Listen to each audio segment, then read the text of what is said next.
Welcome. Hoş geldiniz, as we say in Türkiye. Welcome to the Turkish Airlines series, where we will be exploring the transformative power of travel and storytelling.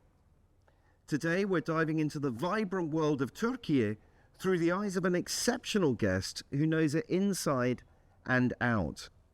So joining us is the wonderful Nicole Gheibi. She's an influencer, a storyteller, a creator who has called Türkiye her home for many years. She's based in the beautiful city of Alanya, and Nicole has immersed herself in Turkish culture, learning the language and traveling extensively across the country. Now, the audio-only listeners won't be seeing this, but I've actually got notes in front of me, which the visual audience will be noticing I'm flipping through. Nicole is renowned for her authentic storytelling, blending her personal experiences with deep cultural insights into Türkiye and bringing Türkiye's hidden gems to life. From exploring lesser-known towns to savoring the richness of Turkish cuisine, Nicole's journey is a testament to the power of travel that connects us with new worlds, new ideas, new perspectives, and new thinking. So without further ado, Nicole, welcome to the series. Welcome to the podcast. Thank you so much. We're thrilled to have you here, and we're looking forward to your experiences and the way in which you're going to be inspiring us as listeners to see Türkiye in a whole new light. So if we dive straight into it, I know you're from Sweden. Yes. What inspired you to make Türkiye your home? And why did you choose Alanya? So since I was 13, I always wanted to move from Sweden because of the cold weather, because I'm a person who really likes hot weather a lot more. So me and my family were looking around in Spain, Italy, and then Turkey. My parents went on a holiday alone to Turkey, and they were looking around, and they came to Alanya, and they were like, this is it. So then always, like, since I was young, we were going on holiday to Turkey. So since I was going back and forth, I started building up this love for Turkey and the people and the society and the hot weather, especially. I love the south coast. And the food? Especially the food, of course. But what about Swedish meatballs? I mean, you must miss those Swedish meatballs. Well, I can make them at home. I know how to cook them. Okay. So I'll be all fine. And anyway, here you have köfte. It's exactly. Köfte is better either way. So. Perfect. So it was the warmth, really. Yes. The weather, as well as the emotional warmth for people. Exactly. I started building up a love for the country, and I felt like home. Every time I came to Turkey, I felt like I was home.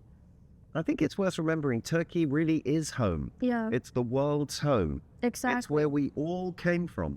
It's where everything came from. Everything great. World. It is. Tulips, coffee, yes. yogurt. You know, it's all from Turkey, Türkiye. Yes. Tell me about learning Turkish. I mean, you were speaking, what, Swedish at the time? Yes, it's Swedish and English. And so tell me about the experience of learning the Turkish language. So I had a lot of motivation at first, because I was like, if I'm going to live there, then of course I need to know the language, because it's very important. I feel like if you move to another country, you should get into the society and learn the culture and learn their language. It's a thing about respect. So I started memorizing words mostly. And also before I was like trying to learn Italian, Russian and other languages. So I had experience in like getting into a language.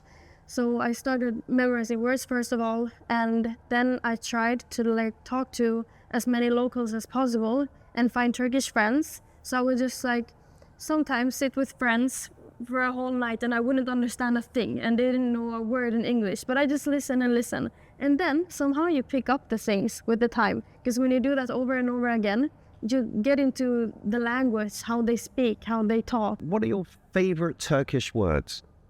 Oh, that's Three of them. 3 of them. The only word I know in Turkish is hoş geldiniz. Only that. Welcome. That's enough. I think that's enough. And keteliyorum. I completely agree. Katılıyorum. Yeah, keteliyorum. It's like a magic spell. Yeah. You know, everything disappears if you say this. I like the word öyle because when you finish conversations, it's not like an awkward ending. You're just like öyle. What does it mean? It just means like that's it, kinda. Öyle. That's the way it is. Okay, öyle. Yeah. How has this use of the Turkish language helped you connect with locals in terms of your storytelling? Because I feel like if I wouldn't know Turkish, I would actually not really get into the culture and understand Turkey. Because I feel like you really have to know Turkish to understand everything they say around you. Like when you go to the bus station, you overhear conversations, and you wouldn't really understand how the people are in this society if you don't speak their language. So I think it's a very important thing. You're right. Connecting with language is critical if you're going to understand the space. Definitely. What is a defining moment for you in terms of really connecting to Türkiye? Can you think of one moment that made it like, bang, this is it. I know I'm home. I've had many of them, but one was when I bought the one-way ticket from Sweden to Turkey, and then we were driving with a transfer to our home, and literally the second I saw our new home, I was just like, I'm gonna live here. Because it was beautiful. It was around the mountains, also next to the sea, and I'm that kind of person, like mountains, sea, chill, hot weather. Yeah, so when I came there, I felt it in my heart. Was there one Turkish cultural tradition or festival that really deeply impacted you? I feel like when you're eating together with Turkish people in their house, like actually in a Turkish home, you're sitting and eating Turkish food that you cook together. That's really a moment where you feel the Turkish culture. Because the way you eat food in Turkey is so different from Sweden. Because in Sweden, you put like a plate to everyone, and you put the food on that plate, and everybody eats by themselves, kind of. But in Turkey, you put like so much food on the table, and people are eating, with the same fork that they put in their mouth, and like these kind of things. It feels like you connect more. You have conversations actually at the dinner table. Because in Sweden, it feels like most people are just on their phones or not really socializing. I also love it. You go to a fine dining restaurant in Turkey and it's all very formal. And then suddenly drums are starting, and next thing you know, you're dancing on the table. I mean, I agree with you. Yeah, okay, Turkish meals. Tell me about your most memorable Turkish meal. It was actually when I just started going to Turkey on holiday. Like when I was 16, I went a few times back and forth, and I didn't like the food actually at all because I was not used to it. And I just liked Swedish food back then. But there was one soup that I really liked. It was tarhana çorbası. And that was the only thing that I was eating because I didn't have the possibility to cook at the place where... Soup, what's it like? It's like a powder, and you mix it with, I think, I don't even know. Right, it doesn't matter. Pepper, and it's on powder. It's called tarhana. Okay. Or something I know like nothing about food. All I know is eating. Yeah. I love it. And then that's always enough. That's enough. Tell me this. Do you, when you're storytelling, when you're making your content, how do you incorporate cultural sensitivity into your content creation? Is there any? Like, I just try to be as natural as possible and not really think about, like, are people gonna like it? What is this person gonna think about this reel or this type of content?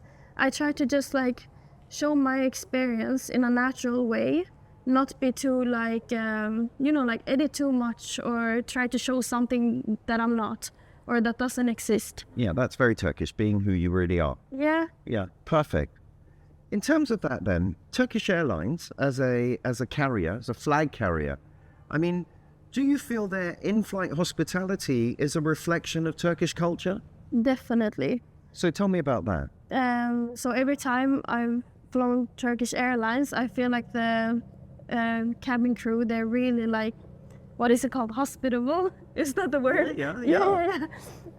So when you walk in there, you feel like it's really a reflection of Turkish culture because Turkish people are like that as well.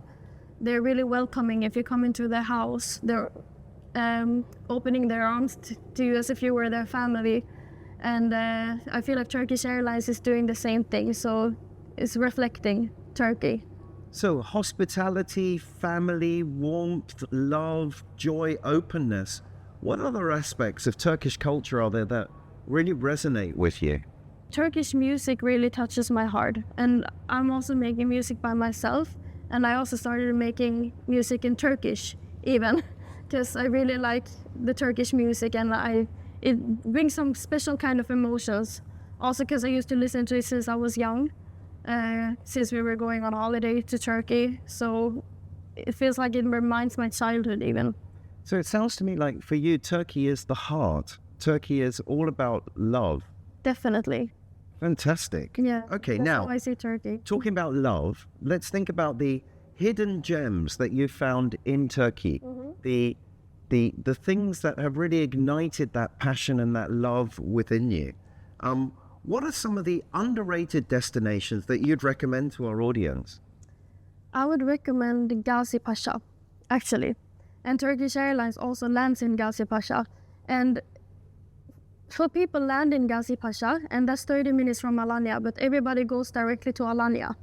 But Gazi Pasha is really beautiful, actually, because there's not many tourists there, and you can definitely see a lot from the Turkish culture, because there's a lot of villages, people are walking with their cows, and then there's also this beautiful destination there called Gazi Pasha Delik Yolu, the Kral Koyu.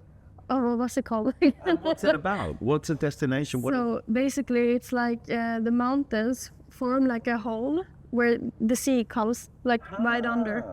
Yeah, it looks like you're in Thailand or something when you Can see you that. swim there? Yeah, you can swim there. So you have to hike down like 30 minutes, and then there's basically like a hole under the mountain, so you can see like the sunset in between and everything.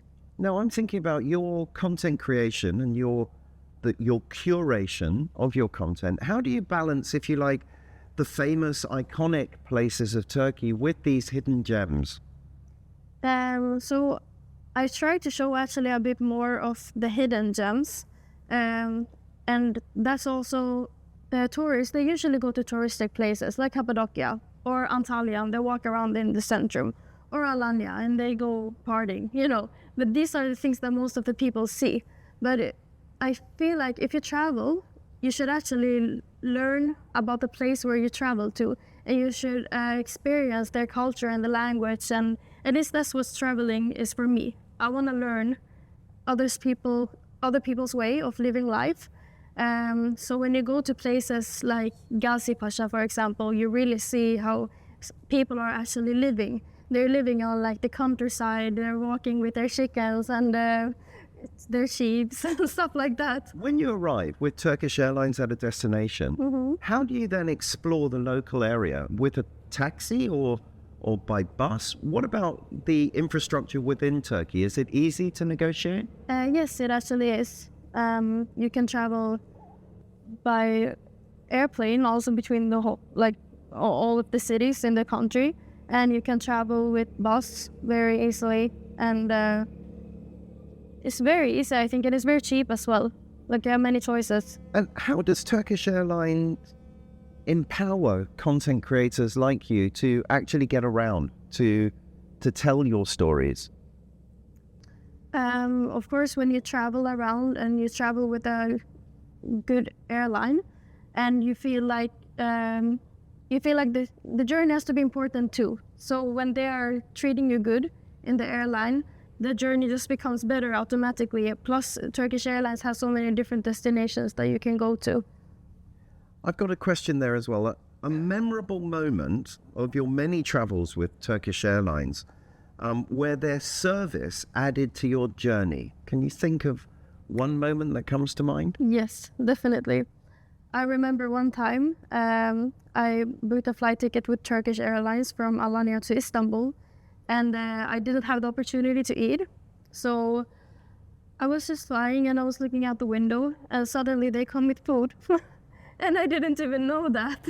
So it was like the biggest surprise for me, and I was so hungry. So they just gave free food, and I was like super happy. Saved me that day. I was dead hungry, you know. What about this though? How does Turkish Airlines make Türkiye accessible for people who travel like you within Turkey a lot? I think Turkish Airlines has a really good message, because I feel like they really try to show the emotional part of traveling, like how it feels to go to a place you have never seen before, and people's different stories when they are traveling. They're showing much of the emotional part, as I said. So I think they're really inspiring.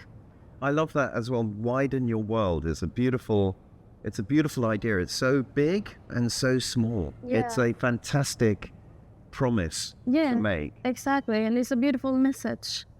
Okay, so what advice would you give to first-time travelers visiting Türkiye for the first time?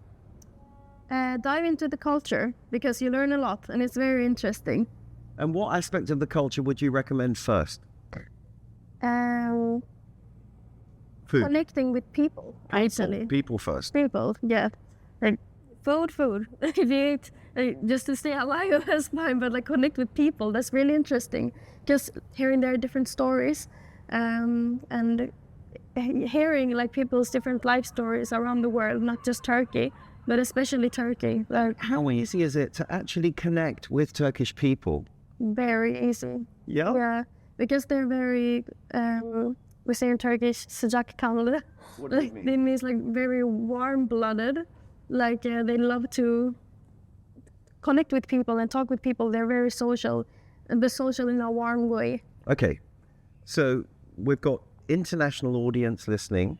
Suggest a phrase that every international traveler coming to Turkey should learn. I've heard that question before, and I'm still thinking about that because there's so many. Try one. But there's many beautiful words in Turkish that you can't really explain in English. You can, but it doesn't really sound the same. But for example, after someone have cooked for you, you can say ellerine sağlık, and it means Ellerine sağlık. ellerine Ellerine sağlık. sağlık. It means like health to your hands. Oh, wonderful. But Okay. it's more like metaphoric, because they cooked. It's like bon appetit. No. No. It means like health to your hands, because they used their hands when they were cooking. So health to your hands, so they will be healthy because you are the one cooking. Like That's you're the one who beautiful. have been cooking. How can travelers then, I mean, for you, you've now learnt the language, you can connect. How would you recommend a traveler connect with local people when they come to Turkey? Go to the countryside. Actually, like not just go to the touristic places. Like go to drive around, drive outside the city and see what's there. And I feel like most of the people there, they're very welcoming when they see a foreigner, because it's interesting for them as well as it's interesting for us. And what is the one must-pack item if you're coming to Turkey? Power bank, because Power bank, you're gonna need to take a lot of photos because it's beautiful everywhere. Okay. Now, traveling's been a way of life for you. I mean, you are a traveller at heart. So what excites you most when you're planning your trips? Seeing their way of living life. That's actually the thing that makes me most excited. Because I remember when I came to Turkey, I was taking long walks and I was just like stopping and looking at houses, looking at their balconies, like what do they have on their balcony? Like small details. It was very interesting for me, because it's so different from Sweden still. And what about Turkish cinema, Turkish plays, Turkish events, Turkish things like this? Are they easy to access? Is it worth trying? Cinema. Cinema, TV, cinema, movies. Yeah, easy to access. Easy, simple. Yeah. You're a content creator, it's a busy schedule, you're traveling everywhere. How does comfort affect your ability to create content? Does it matter? So I usually don't really care about comfort. But when I fly with Turkish Airlines, gladly, I'm always comfortable because they have really comfortable seats, and the feeling in the airplane, like the cabin crew, they're really kind and always help you if there's any problem. What about flexibility? Is that important? The ability to change flights quickly, the flexibility necessary to do your work. Of course, that's important, because it's always hard, like if you're gonna wait too long when there's a connection flight or so. But Turkish Airlines really make it possible that you're comfortable, because they have really long flights from like far destinations, so you don't have to worry about connection flights to most destinations. That's something I really love about Turkish Airlines. Now that's useful. Now what about this? Surprise encounters. Is there a story you have or a memory that you have of a surprise encounter that really stuck with you? Yeah, there's many of them actually. Especially when I was learning Turkish, I made many mistakes, said many weird things. But also when it comes to Turkish culture, I also did many wrong things that I didn't know was wrong. Because as a 17-year-old girl coming from Sweden, how can I know? Of course, it takes time to learn. So for example, one time I was in my friend's house and she asked me to put chai, like tea, for everyone. So in Turkey, basically they have two tea, what is it called? Yeah, teapots, exactly. And one is with actually like tea, but like really strong tea, and one is with just water. I didn't know that. So I just put the strong tea to everyone, like fully. You should put half-half on the water and the tea. So... I didn't know that. Is that why there are two pots? Exactly. I didn't know that. Just like strong tea. Well, that is a top tip, everybody, when you come to Turkey. 50-50 on the tea. 50-50. Okay, now digital tools. You're a content creator. How did you start, and how did you become, a content creator as opposed to just somebody who makes Instagram? Yeah. So I've actually been on social media since I was 10. 2013 I downloaded it, and I've been following the trends and how it developed during this whole time until now. It's 11 years. But I started actually like working with social media in February, and I always thought about it, and I did work with it a little bit when I was like 15, 16 and 17, posting just like selfies and stuff like that, boring stuff. So I got a bit of followers back then and did some collaborations and stuff. But then I stopped, and in February again I was like, I don't know, I'm just gonna post a TikTok video. So I was on break at work and just put my phone and explained why I moved to Turkey in Turkish. Okay. So I quickly just edited the video, like cut it a bit and posted it. And while I was at work, I was just like updating, seeing how many views it got. And then it was just like more and more. And then I fell asleep, woke up the day after, and it was on Twitter, it was on the news in Turkey. They were talking about this girl who moved from Sweden to Turkey. And I was just like, why? I didn't get it. But somehow, like, since that day, I was just like, I will continue with social media. I called my boss and I said, I'm out. I'm not going to work anymore. Actually, the day after, it was like, what happened over the night? So it was literally telling the story in Turkish about your love of Türkiye. Yeah, basically, yeah. That I said that Sweden is cold and I don't like the weather. I prefer Turkey, because many people are asking me, why did I move? And I explained in the video why I moved. It's a great answer as well. Türkiye is the center, it's the crucible of civilization. Exactly. So it's a great place to move to. Definitely. Now, what excites you most about Türkiye as a future travel destination? In my content, I feel like I can inspire people to come to Turkey, because I show much about the culture, I show much about the people, how the people are. And I think also when you go on my page and other content creators' page, you can see, you can feel a touch of Turkey, like how it really is to live there and be there. And how do you balance, if you like, the incredibly rich and deep history of Türkiye with the present extraordinary culture and also the future potential? How do you tell that story through your content creation? I just try to be as natural as possible. I don't really plan, like now I'm gonna tell history or now I'm gonna tell the future of Turkey. I mostly just try to show how it is in the present. So in terms of cultural heritage, are you sensitive at all about preserving that heritage? Definitely, I think it's important to learn about the history of our country. What one destination in Turkey do you still dream of going to? Cappadocia. Yeah, have you not been to Cappadocia? Yeah, and that's really a shame. I went to Cappadocia in the balloons, and it was unbelievable. We stayed in a cave. Yeah. It was a beautiful, and you've never been. No, and that's But this is crazy. the place where everyone goes. Yeah, and I've been to like so many places, and not Cappadocia, and I should go there. I planned so many trips that just got cancelled for different reasons. Okay, well, this is a perfect time to ask this question then. Okay. What is your message to travelers inspired by your Türkiye? My message would be to go out and see the culture, and meet with the locals, try their food, listen to their stories, share stories and personal experiences with them. I feel So like for that's you, how, Nicole, it's all about the love, isn't it?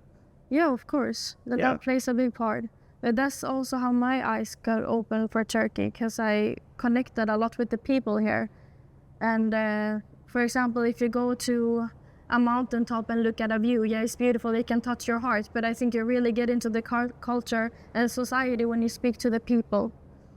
Beautiful. Now, Nicole, we're going to close up and we have a quick fire round. Yes. So I'm going to ask you a question. You're going to respond with the first thing that comes into your head. All right. There's no right or wrong answer. You cannot fail. Okay. In fact, the only way you can fail is if you don't respond. All right. Okay, so are you ready? Mhm. What is your favorite Turkish dish? Karnıyarık. What are your top 3 must-visit cities in Turkey? Alanya, Istanbul, and Fethiye. What is the best time of year to visit Turkey? Summer, autumn. If one answer, you can only do one. Both of them. Okay. If you could describe Turkey in one word, what would it be? Love. Nicole, it's such a great answer. I mean, hang on, you've interrupted my quick fire because it's a perfect answer.